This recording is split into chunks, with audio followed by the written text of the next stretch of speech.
السلام علیکم ورحمۃ اللہ وبرکاتہ۔ ناظرین و سامعین کرام، آج ہم بات کریں گے حج و عمرہ کے فضائل و برکات کے بارے میں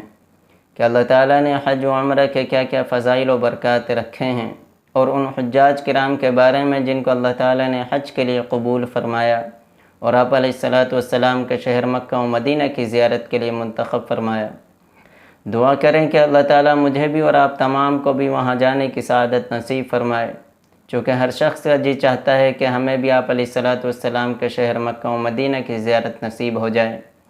تو اللہ تعالیٰ کے لیے کوئی بعید نہیں ہے، دعا کرتے رہیں۔ اللہ تعالیٰ نہ جانے کس کے دعا کی وجہ سے، نہ جانے کس کے آمین کی وجہ سے ہمیں بھی قبول فرما لے اور ہمیں بھی آپ علیہ الصلاۃ والسلام کے شہر مکہ و مدینہ کی زیارت نصیب ہو جائے۔ تو جن لوگوں کو اللہ تعالیٰ نے حج کے لیے قبول فرمایا، ان کو چاہیے کہ وہ زیادہ سے زیادہ اللہ کا شکر ادا کریں، اللہ کی راہ میں صدقہ بھی کریں اور نوافل کا بھی اہتمام کریں، نوافل بھی پڑھیں، اور جتنا ہو سکے اللہ تعالیٰ کا شکر ادا کرے کہ اللہ تعالیٰ نے ان کو حج جیسی عظیم نعمت سے سرفراز فرمایا اور حج کے لیے قبول فرمایا۔ اور ہم تمام کو چاہیے کہ جن لوگوں کو اللہ تعالیٰ نے حج کے لیے قبول فرمایا ان کے لیے دعا کریں کہ اللہ تعالیٰ ان کا جانا آسان فرمائے، مشکلات کو دور فرمائے اور ان کی عبادتوں کو قبول فرمائے۔ اور جو لوگ حج پر جا رہے ہیں وہ بھی دعا کریں کہ اللہ ہمیں تو نے قبول فرما لیا، جو لوگ رہ گئے ہیں اور جن کی تمنا ہے یا اللہ تو ان کو بھی قبول فرما، ان کا بھی بندوبست فرما۔ تو اللہ تعالیٰ نے حج و عمرہ کے جو فضائل و برکات رکھے ہیں احادیث شریف میں موجود ہیں۔ بخاری شریف کی روایت ہے، حضرت ابو ہریرہ رضی اللہ عنہ سے مروی ہے، وہ فرماتے ہیں کہ رسول اکرم صلی اللہ علیہ وسلم سے سوال کیا گیا، یا اللہ کے نبی کون سا عمل افضل ہے؟ تو آپ علیہ الصلاۃ والسلام نے فرمایا، اللہ اور اس کے رسول صلی اللہ علیہ وسلم پر ایمان لانا۔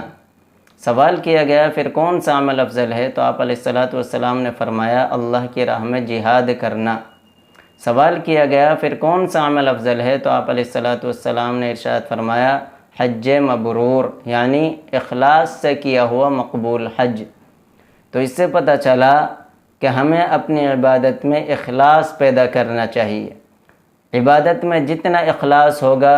وہ عبادت اتنی ہی مقبولیت کا مقام رکھے گی، اللہ تعالیٰ کے نزدیک قبولیت والی ہوگی۔ تو ہمیں چاہیے کہ ہم اپنی عبادت میں اخلاص پیدا کریں، دوسری چیز نام و نمود ریاکاری شامل کر کے اپنی عبادت کو ضائع نہ کریں، اور کہیں کہ اللہ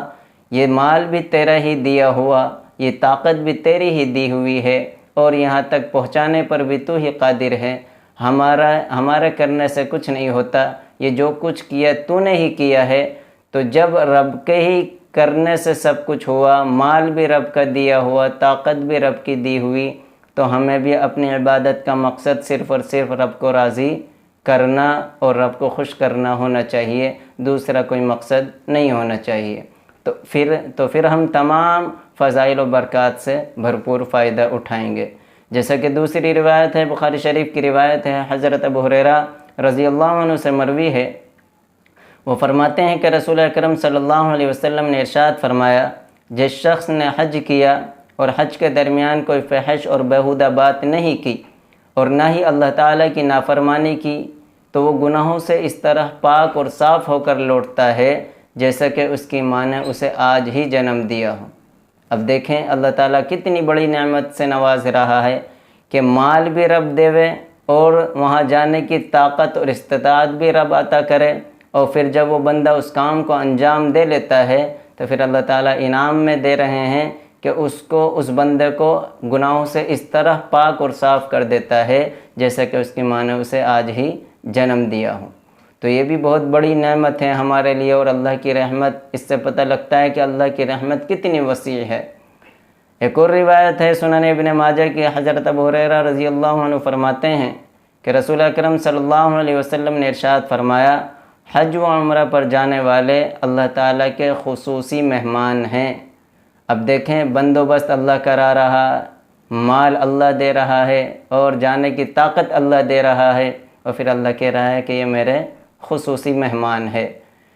اگر کسی بندے کو کوئی شخص دنیا میں عزت دے، دنیا میں کوئی خصوصی مہمان بنا کے بلاوے، جیسے کہ ایک عام مہمان ہوتا ہے، خصوصی مہمان ہوتا ہے، تو ہم دیکھتے ہیں کہ خصوصی مہمان کا کس طریقے سے استقبال کیا جاتا ہے، اکرام کیا جاتا ہے، اور ان کو بٹھانے کی جگہ بھی مخصوص ہوتی ہے، ان کا کھلانے کا انتظام، تمام چیزیں مخصوص طریقے سے کی جاتی ہے۔ تو جب دنیا میں کسی کو اس طرح سے عزت دی جاوے اور اس کا اس طرح سے اکرام کیا جاوے تو وہ کتنا خوش نصیب اپنا آپ کو سمجھتا ہے، اور جس کو رب کہہ دے کہ یہ میرا خصوصی مہمان ہے تو کتنا عظیم شخص ہوگا۔ تو یہ لوگ جو حج عمرہ پر جا رہے ہیں اللہ تعالیٰ کے خصوصی مہمان ہیں۔ اللہ کے نبی فرما رہے ہیں کہ اللہ تعالیٰ کے خصوصی مہمان ہیں۔ پھر آگے ارشاد فرمایا کہ یہ اگر دعا کریں تو ان کی دعا قبول کی جاتی ہے، اور بخشش طلب کرے تو ان کی بخشش کی جاتی ہے۔ تو کتنی عظیم نعمتوں سے ان کو نوازا جا رہا ہے کہ جو مانگ رہے ہیں وہ بھی قبول کیا جا رہا ہے، اور بخشش طلب کر رہے ہیں تو بخشش بھی کی جا رہی ہے۔ تو ہم بھی آخر میں یہی کہیں گے، جن لوگوں کو اللہ تعالیٰ نے حج کے لیے قبول فرمایا وہ ہمارے لیے بھی دعا کریں کہ اللہ تعالیٰ ہمیں بھی حج جیسے عظیم نعمت سے سرفراز فرمائے، اور ہمیں بھی حج کے لیے قبول فرمائے۔ اور جو لوگ امیدوار ہیں، جانا چاہتے ہیں لیکن بندوبست نہیں ہوتا، تو تمام حجاج کرام سے درخواست ہے ان لوگوں کے لیے بھی دعا کریں کہ اللہ تعالیٰ ان کو بھی قبول فرمائے اور ان کا بھی بندوبست فرمائے، ان کا جانا بھی آسان فرمائے، اور دعا کریں کہ دعا کرتے رہیں، انشاءاللہ اللہ تعالیٰ ہمیں بھی ایک نہ ایک دن قبول فرمائے گا۔ الحمدللہ امسال اللہ تعالیٰ نے ہمارے چاچا چاچی کو بھی قبول فرمایا، تو ہمارے گھر میں سے ہمارے چاچا چاچی کو قبول فرمایا، ایک دن وہ بھی آئے گا کہ اللہ تعالیٰ ہمیں بھی قبول فرمائے گا۔ تو آپ بھی دعا کریں، جو حج پر جا رہے ہیں تو آپ کی دعا قبول بھی ہو رہی ہے، اور وہاں اللہ تعالیٰ وعدہ بھی فرما رہا ہے، نبی فرما رہے ہیں کہ ان کی دعا قبول کی جاتی ہے، بخشش مانگے تو بخشش کی جاتی ہے۔ تو اللہ تعالیٰ آپ کی دعا قبول فرمائے گا، اور آپ ہمارے حق میں بھی دعا کریں گے تو ظاہر ہے اللہ تعالیٰ یہ بھی دعا قبول فرمائے گا۔ آخر میں بس میں اس پر ہی اپنی بات ختم کرتا ہوں کہ ہمارے اور تمام لوگوں کے لیے جو امیدوار ہیں تمام کے لیے دعا کریں۔ اللہ تعالیٰ آپ تمام حجاج کرام کے جانے کو آسان فرمائے، مشکلات کو دور فرمائے، اور تمام حجاج کرام کے حج کو قبول فرمائے، تمام کے عبادتوں کو قبول فرمائے۔ وآخر دعوانا ان الحمد للہ رب العالمین۔